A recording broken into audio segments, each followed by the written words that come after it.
In South Africa, we only have two types of marriages: a marriage in community of property and a marriage out of community of property. Now, marriage in community of property is a marriage without an antenuptial contract being signed. And it's called an antenuptial contract because it is a prenuptial contract. You cannot sign one after you got married.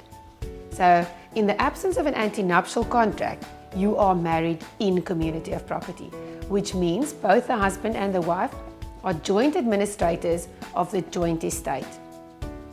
With a marriage out of community of property, we again have two different types.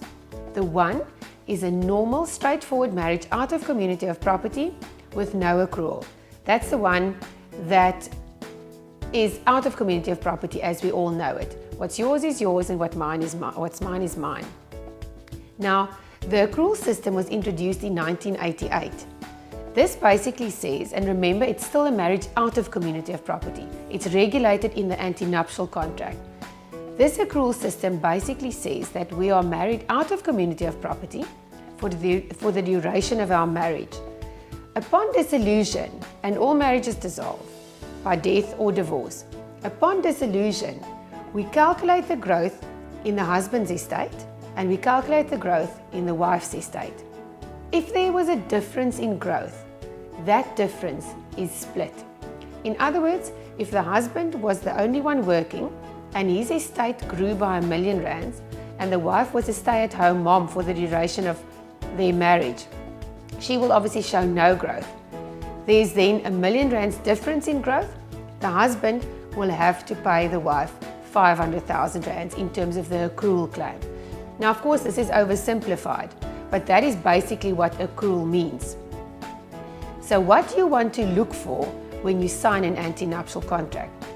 First of all, to make the decision to sign an antenuptial contract is a very important one.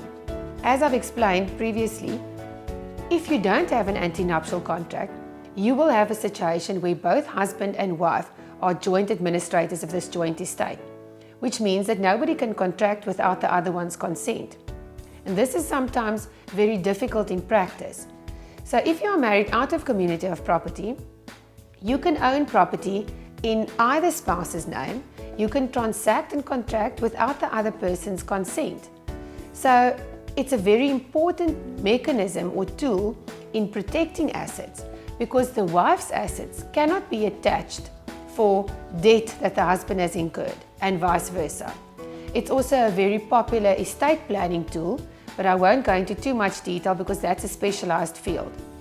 But when you get married, it's extremely important to consider signing an antenuptial contract and getting advice in this regard.